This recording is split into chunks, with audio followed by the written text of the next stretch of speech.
Ladies and gentlemen, welcome to the RDX Sports Podcast. I'm Simon Head, and we've had a packed weekend of mixed martial arts this weekend. I know we have Noche UFC coming down the line next weekend, and I'm actually going to be in London for the Bellator Champions Series event that's taking place the same weekend. That'll be a nice little warm-up in London for Bellator, and then get in front of a screen for Noche UFC and that spectacular event in the Sphere later on Saturday night. But this weekend, we had a four-way lineup of mixed martial arts action. We had 2 shows in Europe, 2 shows in the United States. So let's run through them, shall we? Just to give you the Cliff's Notes, the best highlights of what took place over the course of a pretty busy weekend for mixed martial arts. All right, kicking things off, we had Oktagon 60 in Oberhausen, Germany. Oktagon putting on great shows to pack crowds across Europe. Germany is one of their real hotbeds that they've really managed to almost take ownership of in terms of market share. And that's because they're just picking up the best German talent in the region, putting them on a fight card. The fans are going out there and backing their own local fighters. And it makes for really interesting, exciting events down there in Germany. And it was exactly the same this weekend. There's a brand new signing, an experienced lightweight, Lom Ali Eskiev, who has fought for ACB, has fought for KSW, and has beaten some good guys along the way. He made his promotional debut at Oktagon 60 this weekend as he took on former 2-time Oktagon champion Ivan Buchinger. And this was expected to be a really, really tough test for both men. Can Buchinger still be a factor at the sharp end of that lightweight division? He certainly looked good last time we saw him. And just where does Eskiev fit into that pecking order at 155 pounds? They threw him straight in there, main event against Bookie, and he goes and stops him in the first round. 4 minutes, 10 seconds was all it needed to get a TKO finish. Really strong, crisp striking from Eskiev, who I think is Russian-born, but lives and trains over there in Germany. And the German crowd absolutely loved that one as he took the spoils in the main event. Other big winners on the night, Nicholas Stolzer, who longtime fans of the UFC may recognize that name. He has fought in the UFC a few times in the past. He's now back on the regional scene, fighting for Oktagon in Europe. He defeated Matus Kohut with probably the best finish of the night. Flying knee, brilliant execution, connected flush on the chin, dropped his man, finished him with punches, and that was 2 minutes, 4 seconds. Great win for Nicholas Stolzer. There was a bit of controversy on the main card as well. Jaime Cordero versus Milan Datalinka was expected to produce a real back and forth slugfest between 2 guys who have got heavy hands, love nothing more than to go in there and knock out their opponents. However, this one was over almost before it began. Datalinka shot for an early takedown, landed it. Really good shot for a takedown, double leg takedown. Gets Cordero down there onto the mat. And off his back, Cordero throws an elbow, but he throws it just at the moment that Datalinka turns his head to position it to the side of Cordero to protect himself a little bit. And the elbow just connected absolutely flush on that illegal part of the back of the head. So anybody who wants to know what an illegal shot to the back of the head is, it isn't just any shot that lands on the back of the head. Mark Goddard, the great referee from here in the UK, does a great job of explaining it on some of his tutorial videos. Basically, take 2 fingers, run it from the crown all the way down to the nape of your neck, straight line. That zone there is basically the illegal zone. I think it's like a couple of inches wide. It goes down the back of your head. It's the bit that is effectively connected to the spine rather than just the skull itself.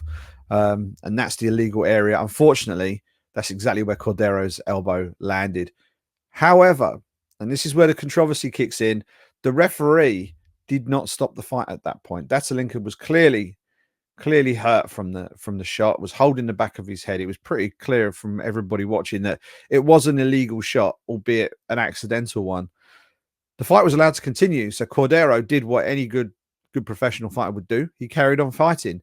He postured up, landed probably 5 or 6 big ground strikes on Datalinka, who was basically just covered up and not defending himself intelligently. Referee eventually steps in, and it looks like the fight's over. Cordero's half celebrating, half confused because the referee hasn't really waved the fight off.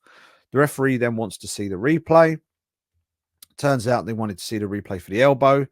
which meant that the fight should have been stopped after the elbow was landed. It wasn't. It was allowed to continue. Lots of confusion. It took a couple of minutes, and almost every official in the building to sort of convene at cage side and eventually work out what the hell to do.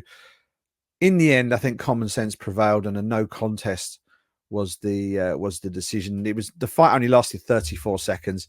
It wasn't a deliberate elbow to the back of the head. It was an elbow that was aimed at Datalinka's head, but unfortunately, one of those unfortunate issues of timing. Datalinka turned his head at the same time and got caught badly. He ended up being escorted out of the building by medics, and a very frustrated Cordero was left standing in the cage while the verdict was read. I would imagine that they rebooked that one, because I know certainly the commentary team of Brian Lacey and Luke Barnett were very excited to see how that one would pan out, and we just didn't get to see it. Unfortunate, but these things happen in mixed martial arts. There's so many ways to win and lose. There's so many different techniques. There's a lot of ways where things can go wrong. Unfortunately, that one didn't go according to plan. So that one was a no contest. We had Jakub Barnik defeated Mohamed Grabinski via split decision. Good win for Barnik. Grabinski was in the Game Changer tournament last year, but Barnik takes the win by split on that one. Wahed Nazan defeats Max Handanagic. I think I've pronounced that right. This is probably the other highlight reel finish of the night. This one was a technical submission, rear naked choke.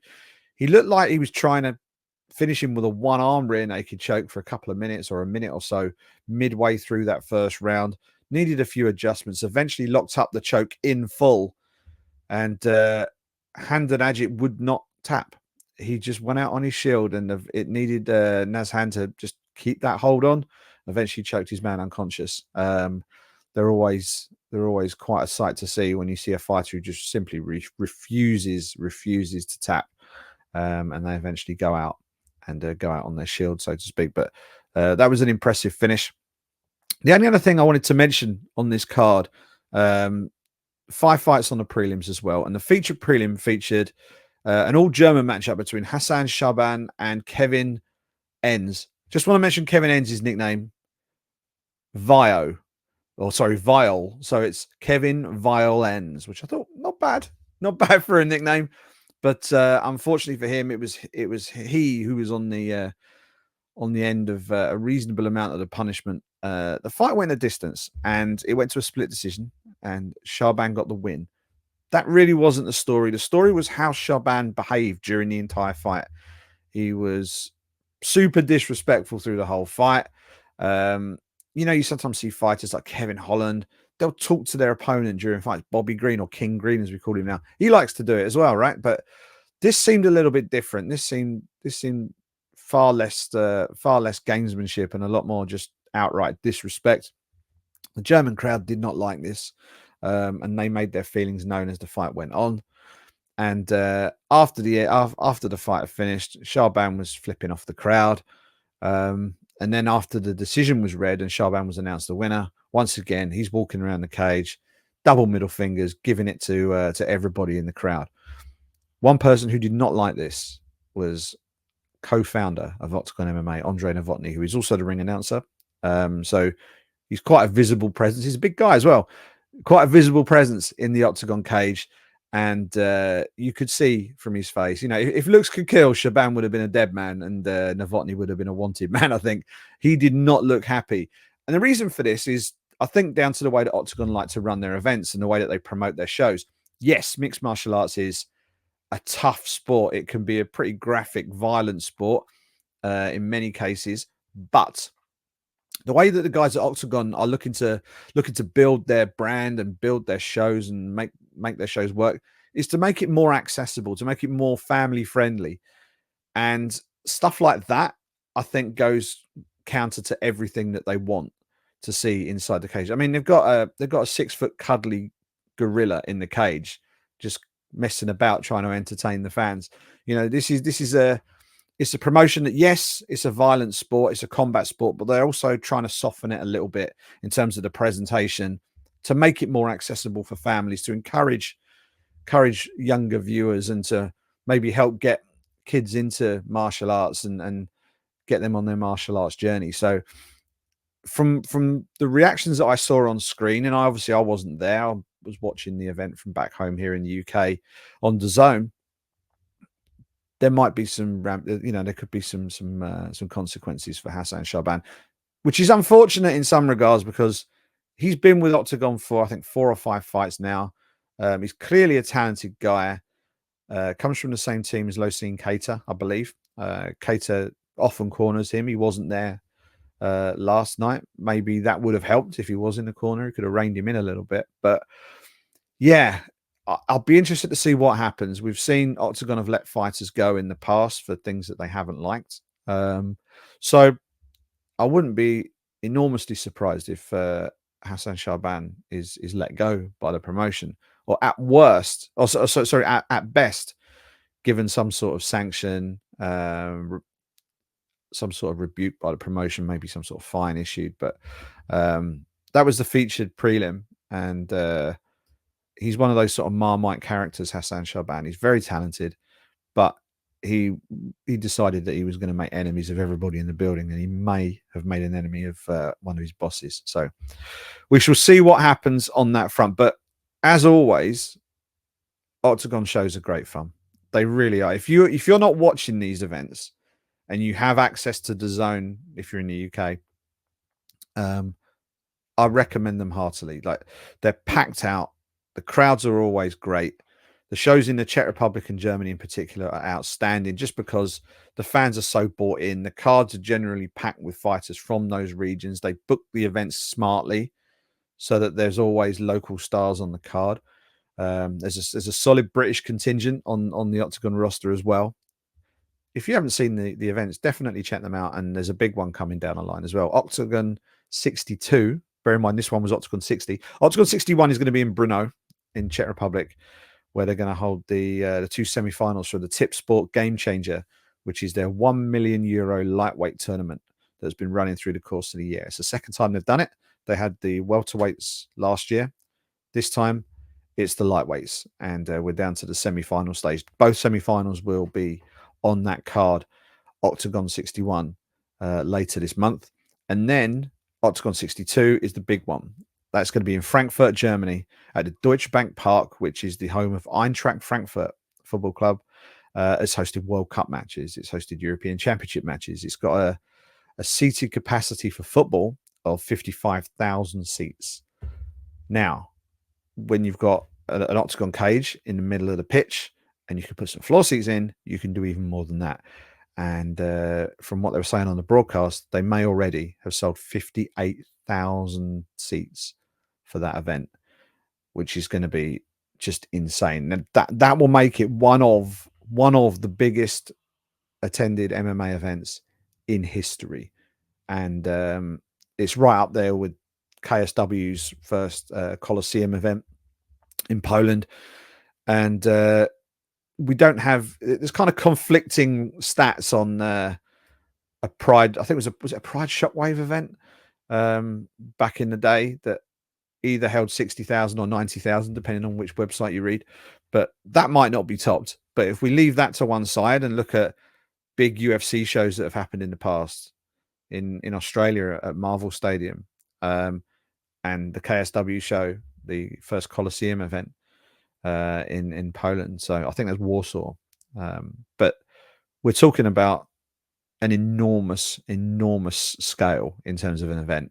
That event's going to be absolutely crazy. And fingers crossed, I might be able to get out there to cover it on the ground. And if I do, I'll tell you all about it here on the RDX Sports podcast. If not, we'll watch it from home. But yeah, if you've not seen Oktagon before, add it to your list. Give it some shows. Check it out. They do a show a month on average, and the events are very, very entertaining. Speaking of entertaining, Cage Warriors. You know what you're going to get with Cage Warriors. Like, consistently the best promotion in Europe, bringing through some of the best fighting talent that then makes it onto the big stage with the UFC. We had another great event this Saturday. Glasgow, Scotland played host to Cage Warriors 176, the Braehead Arena, a place where Cage Warriors have held events before. And we had some Scots on the card. Mixed results for some of the Scottish fighters on the card.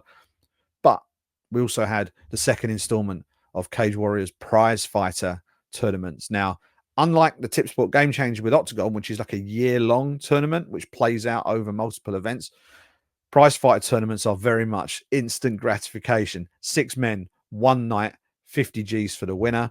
And if you win the tournament, not only do you get the 50K, you get a shot at that weight class's world champion.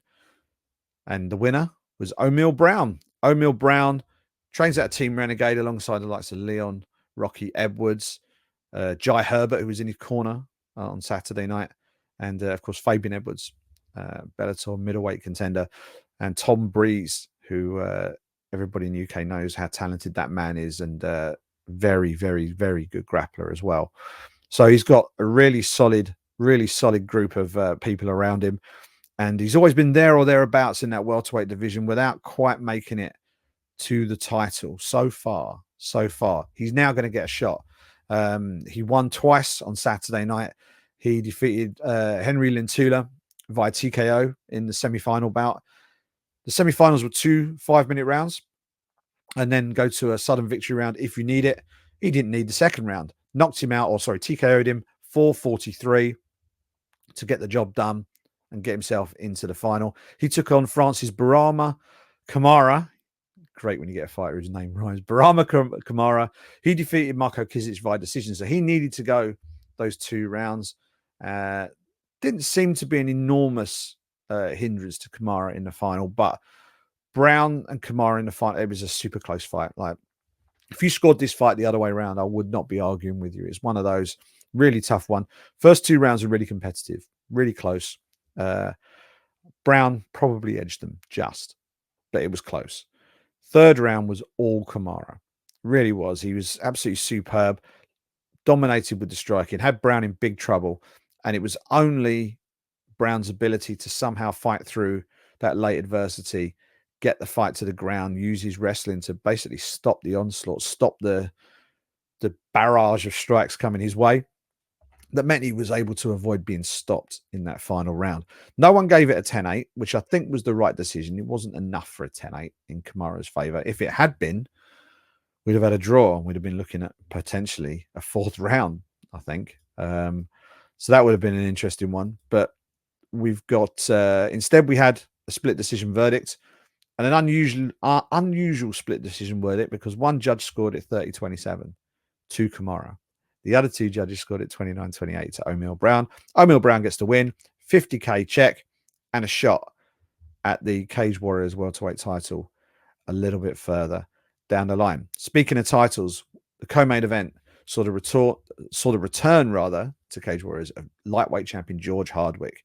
Hardwick had gone on a brilliant run, earned the belt, defended it a few times, and was expected to just get his UFC call up. He didn't get the UFC call up. He got a shot on Dana White's Contender Series, and to be honest, it was a performance that almost didn't look like George Hardwick. It wasn't the usual George Hardwick performance, and he lost the decision on Dana White's Contender Series, and obviously you don't get UFC shots off decision losses, so he had to lick his wounds, come back home to the UK, still the lightweight champion of Cage Warriors because he hadn't officially left the promotion yet. And he got back on the horse and took on Romania's Christian Iorga in the co-main event in Glasgow. How would he look? How would he go? Would he bounce straight back into the form that we're used to seeing from George Hardwick? Yes and no, I think is probably the answer here. Hardwick goes in there, dominates Iorga over 5 rounds, 50-45s across the board, retains his title with relative ease. But that's the first time in his entire Cage Warriors career that he didn't get the finish. First time in his Cage Warriors career that he's seen the scorecards.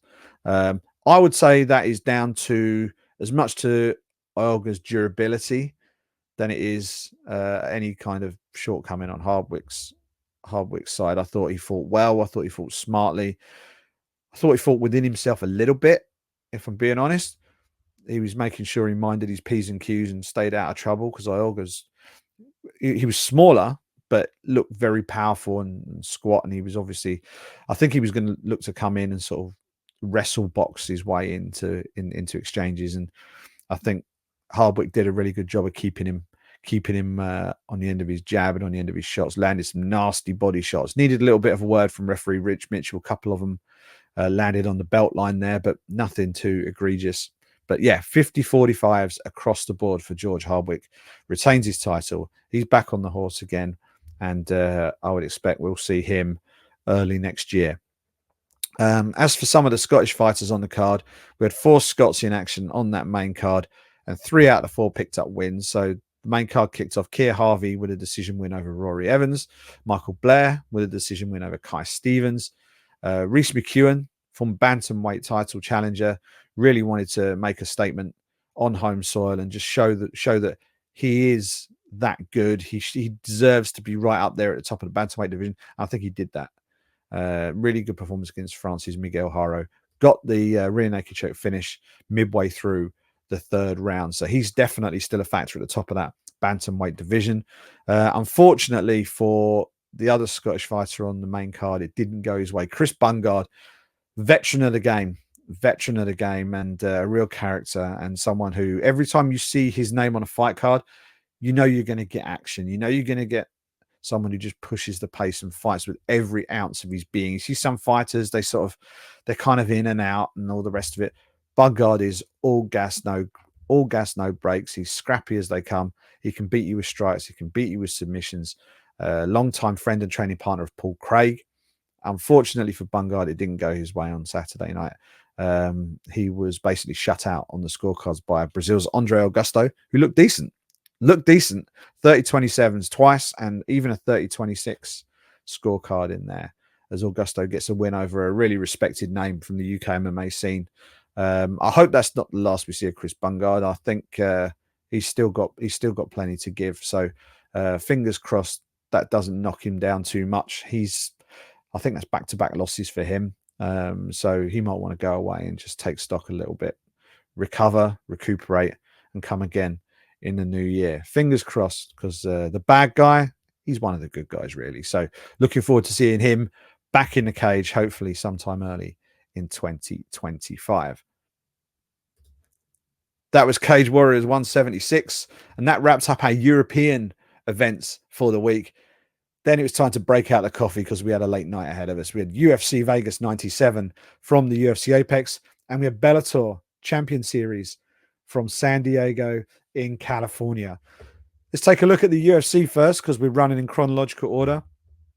And this was a fun card. This was a really fun card. Some of these Vegas cards at the Apex, people like to kind of crap on them a little bit and say, oh, not very strong, or there's nothing much of interest here. There was a load to watch here. For English fans, Nathan Fletcher, UFC debut in the very first fight of the night, gets a 2nd round submission, arm triangle finish. What a way to get things started for Nathan Fletcher in the UFC. Got his opportunity, and he's taken it with both hands. All credit to him. Looking forward to seeing who they match him with next. I'm sure they'll build him gradually. And fingers crossed he'll get an assignment the next time the UFC come over to Europe. Too soon to stick him on the Paris card, but maybe the next time Nathan Fletcher can find himself on a fight card, and maybe March time in England if they come back. They usually do a show in March. That might not be a bad time for Nathan Fletcher to get back in the cage. He might want to squeeze one in between those two, so maybe a January fight or maybe a December fight. We'll see. But good performance from Nathan Fletcher. Great to see another Brit in the UFC and doing so well on their debut. Other stuff to note on the card, on the prelim, Jacqueline Amorim getting an armbar submission, nasty armbar submission of Vanessa Demopoulos. That's a good win for Amorim. Demopoulos was on a decent run of form. Armbar finish is always going to catch the attention. And I wanted to mention Chris Padilla. I wrote the UFC's feature interview piece with Chris Padilla this past week for UFC.com. And he's a real character. He's a real character. And he's someone who has come to the UFC very late in his career. I think he's been in and around martial arts for 16 years. And I think he was beginning to wonder if he would ever get his chance. He got his chance on 2 weeks' notice. Last time out, he got a 1st round finish over James Lontop. And in a fight that he was not expected to win, if you look at the odds. This time, he takes on a Chinese fighter who was about 4 or 5 years younger than him, but had 10 fights more experience. Rong Zhu. Another tough assignment on paper. Padilla goes out there, gets another finish. This time, second round. This time with an elbow, absolutely nasty elbow, connected flush with Rong Zhu's eye, which immediately swelled up like it had a golf ball in it. And then by the time the fight was finished, it looked like he had a tennis ball in it. It was a bad one. It was a bad one, and quite rightly, the referee stopped the action. Doctor took a look at it and said, "Nope, you're not carrying on with that, I'm afraid." TKO stoppage. Rong Zhu was protesting initially that it was an eye poke. It absolutely wasn't. Padilla walked him onto a brilliant elbow, and actually gave a little hat tip to Superlek, who defeated Jonathan Haggerty in one championship in Denver on Friday night with a short elbow that actually knocked out Haggerty for the one bantamweight Muay Thai world title. But it's a very similar technique that Padilla used, only this one wasn't so much a knockout. This one just completely messed up Rong Zhu's eye. TKO finish, 4-14 round 2. Great win for Padilla. He's 2 for 2 in the UFC at 155 pounds. And he's fun to watch too. Smart guy. Did his homework, got the job done. And his corner were very entertaining to listen to during the fight as well. Just so calm and dishing out their instructions. You get to hear that in some of these Apex shows. But yeah, good performance from Chris Padilla. Just running through the main card, Ash Moose versus Trevor Peek looked like it was going to deliver a bit of a barn burner, and it was. It was a back and forth war. Peek is a crazy man. Ash Moose doesn't know how to step backwards in a fight. He loves to just stand there, plant his feet, and give as good as he gets. Unanimous decision for Ash Moose. The difference making was the wrestling in the end. He was able to land some good shots, as did Peek, but it was Ash Moose's control in the clinch and the wrestling that got him that decision win. Cody Durden, custom-made Cody Durden, gets the win over Matt Schnell. Ninja choke, second round. Really impressive finish. Dedicated his win to the everyone who was affected by that horrific high school shooting in the week over there in the States. Picked up a really good win. Ninja choke finish, second round, only 29 seconds in, against a really respected guy in the flyweight division in Matt Schnell. And it looks like Matt Schnell might have retired, which I'm really sad about, because he's one of the more exciting guys to watch in that weight class. But I'm hoping it was just a disappointment decision, just a knee-jerk thing. But he pulled his gloves off, laid him down in a cage, and walked out. And I think it was Coach Saif Sood was with him, sort of just getting the crowd to sort of acknowledge him as he went out. Because if that is the last time we see Matt Schnell in the Octagon, then that's a real shame, because while he hasn't been able to get to championship level, he's as good as they get just outside of that. He's exciting to watch. He strikes really well. He's got good boxing, great movement, excellent footwork, mixes up his wrestling and his submissions really well. The flyweight division will be weaker for his departure. So I hope he sticks around. But if he does decide to retire, then, all the very best to him and happy trails to Matt Schnell. But we'll see what happens with that further down the line. As for Cody Durden, he's got the ability to put on these good performances and pick up the finishes. I'm looking forward to seeing how they book him next as well.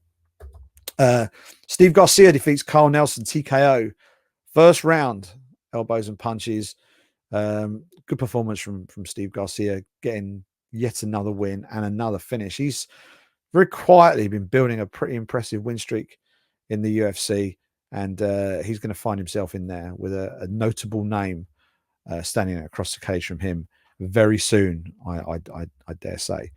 And that takes us to the two big fights of the night: Natalia Silva versus Jessica Andrade. This was a real coming out party for Natalia Silva.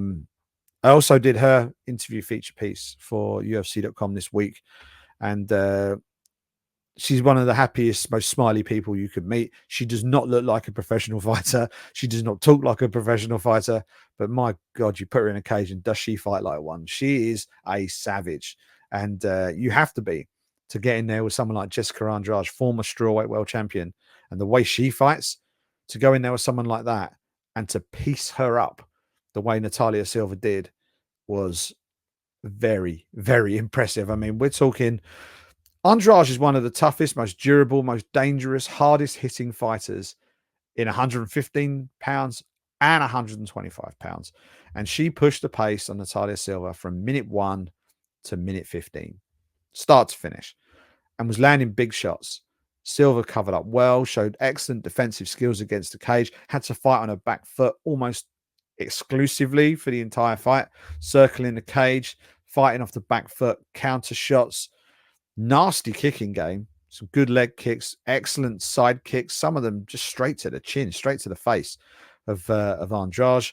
And the speed was the thing that really stood out to me. Other than the technical ability, of which there was a lot to like, it was the speed and the ability to just mix up her strikes on the back foot while being constantly pressured. And it was almost like a moving phone booth fight. You know, you got the two fighters in the middle of the cage just going toe to toe. Imagine that while one of them is just constantly walking forward and the other one's constantly walking backwards or sideways. That's kind of what we had. Natalia Silva did not have a moment to breathe in that fight. And yet she completely pieced up Jessica Andrade over 3 rounds, 30-27s across the board. She will be fighting top 5 opposition next time out. And honestly, the way she's going, she'll be in a title fight by the end of 2025. And if she continues to level up her game, I would not be at all surprised if Natalia Silva is a potential world champion by the end of 2025. She's that good. She's that good. So I'm really looking forward to seeing how she goes in the next 12 months or so. That took us into the main event, the fight that was on the poster. Welterweight contenders, Gilbert Burns, Sean Brady, both guys who are outstanding on the mat, both guys who have the ability to strike. How would this one go? I think a lot of people thought that Burns' knockout power might be a factor in this fight. He was a narrow underdog, actually. Sean Brady got bet into a favorite position, and Burns was went into the fight. I think it was like plus 190 underdog, which on paper looked like decent value, to be honest. But as the fight went on, it was clear to see that Sean Brady was just a step ahead pretty much in every department. His striking was a big eye opener, to be honest. We've seen him strike before, but his striking's been a little bit, what I would say, rudimentary. But it looked noticeably sharper against Burns. And I think the key thing for Brady in that fight is he made sure that he got his shots off first. He was first in the exchanges. He wasn't waiting for Burns and looking to counter. If you try and counter a knockout artist and you get it wrong, you're staring up at the arena lights. And I think Brady knew this and just kept Burns sort of on the back foot, really, just not able to plant his feet, not able to really set himself and land those big concussive shots that he's become known for over the course of his career. Obviously, Burns is an elite jiu-jitsu player, you know, world champion jiu-jitsu fighter. And Sean Brady is a top draw jiu-jitsu fighter himself. So a lot of those exchanges on the floor kind of canceled each other out. Fun to watch, lots of scrambles, good takedown defense from Gilbert Burns, as you would expect. But Brady did manage to break through some of that over the course of the fight, landed some takedowns, had some top position. That combined with superior striking over the 5 rounds meant that he took landslide decision win, 250-45 cards for Sean Brady against Gilbert Burns. That is a statement. Third card gave it to him for 49-46. But that was a huge win for Sean Brady. There've been some absolutely ludicrous comments from people online who don't know MMA saying that he'd been fraud checked. You know, if you think he's a fraud, then you're completely off your rocker. He's an elite level welterweight, and he just proved it by defeating Gilbert Burns. And he just happened to not have the tools to do the job when he was against Belal Muhammad, who, guess what, is now the division's world champion. So, but Brady is still improving, he's still evolving, and I wouldn't be at all surprised if in the not too distant future Brady and Muhammad could be fighting again, title fight or contender fight, whatever that may be, further down the line. But I don't think the Brady versus Belal thing is over yet. I think we'll see them two share the octagon again. But for now, Sean Brady wants to get up there and fight someone at the very top of the division. Obviously, Belal is the champion. He's likely to need another fight before he can get there. Ian Machado Gary was the name that was mentioned. I'm not opposed to that. I think that would be a good matchup. Two different fighting styles. Brady's very much a grappler first, with evolving striking bolted on, whereas you've got Ian Machado Gary, who he is as slick as they come on the feet, but he's got the submission skills to back it up. But we just haven't seen that much of it because he's just been so good on the feet. He's able to control the action on the feet. That would be a fight I would love to see. Maybe even in December, if Brady's not too badly affected by that fight, maybe he could turn around for December. If not, maybe on UFC's January or February cards, or on a pay-per-view in that sort of third slot, I would say, on the main card, behind a couple of title fights. That would be a really good spot for Sean Brady next time out. But let's see how he goes. But that was a fun event at the UFC Apex. And then that led our Saturday night marathon even further west. We headed further west from Las Vegas to beautiful San Diego, California, the Pechanga Arena, playing host to Bellator Champions Series. And a big win for Usman Nurmagomedov. This was expected to be the toughest test of his lightweight title reign so far against Alexander Shabliy. I think originally this was due to be a tournament finale, Bellator Grand Prix. Since the PFL takeover, that's all become a little bit fuzzy. So I don't think there was $1 million check handed over, as far as I'm aware, and I don't think there was any kind of grandiose tournament paraphernalia around it. It was more just a title defense for Usman Nurmagomedov. And Shabliy had looked really good in the lead-in. You know, he'd beaten some good guys. He'd looked impressive. He looked like the sort of person who would really test Nurmagomedov. Well, Nurmagomedov bossed it. There's no other way to put it. He bossed the fight. Shabliy was in the fight. He was competitive, but Nurmagomedov was just a cut above through the overwhelming majority of that fight. Unanimous decision win, 50-45, 49-46, 49-46. And the question now for Bellator is, who have they got at 155 pounds who can really challenge this guy? Because he's undefeated. I think he's like 16-0 now, 17-0. And he looks almost untouchable at 155 pounds in Bellator. What we also saw on Saturday night was a new number one contender crowned in the welterweight division, and it was one of the old school names who has been associated with the brand for so many years is going to get himself a shot at the Bellator welterweight title. Lorenz Larkin, who has fought in the UFC, but is more really been associated with Bellator over the last God knows how many years, certainly for as long as I can remember, probably 6 or 7 years, maybe, if not longer. He got the win, first round TKO finish of Levan Chokeli to get that shot at the welterweight belt. That was a number one contender fight. That was a fight that they were looking to find a new challenger for the 170-pound title. They've got one. Lorenz Larkin gets the job done in the first round. Great performance, and a guy who is kind of in the sort of the latter stages of his career right now. It's good to see some of the older guys get up there and show that they can still do it.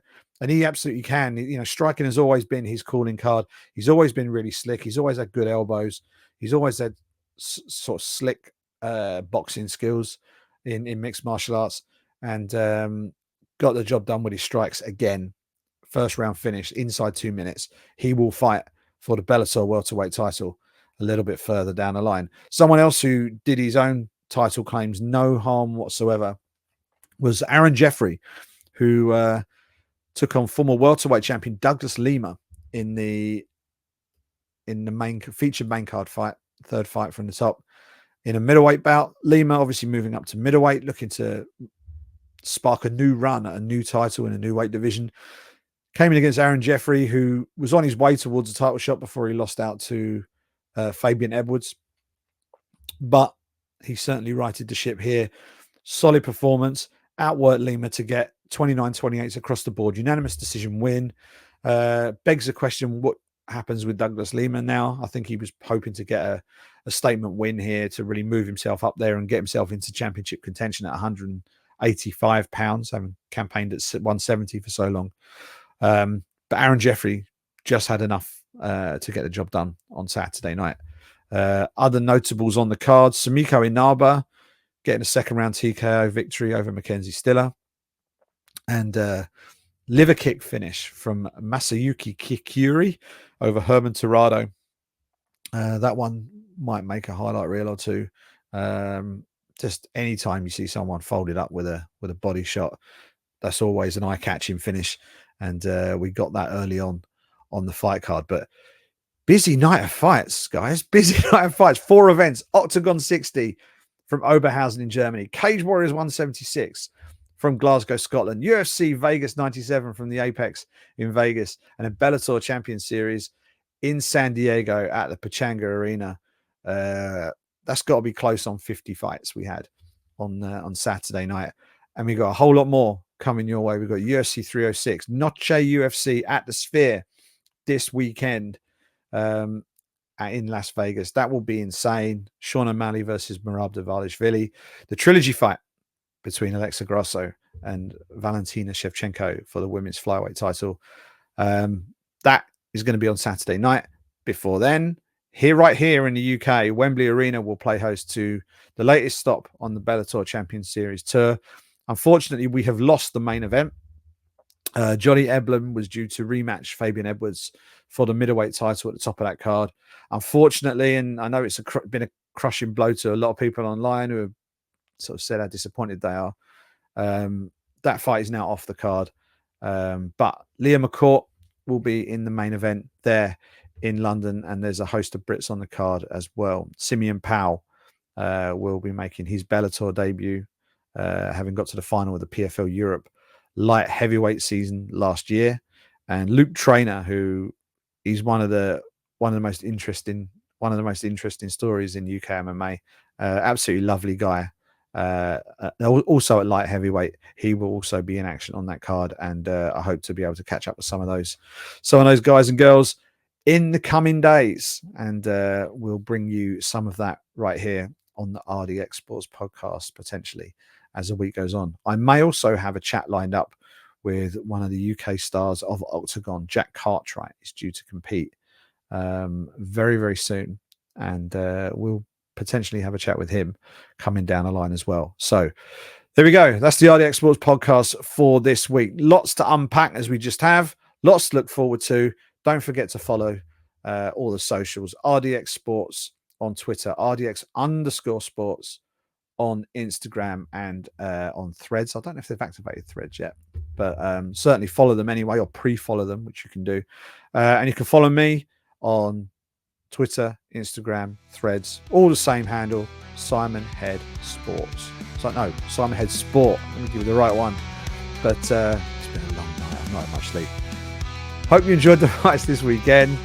Enjoy the fights this coming weekend. They should be good. And don't forget to check out the coverage on the RDX Sports blog as the week progresses. Enjoy the fights. I'll speak to you soon.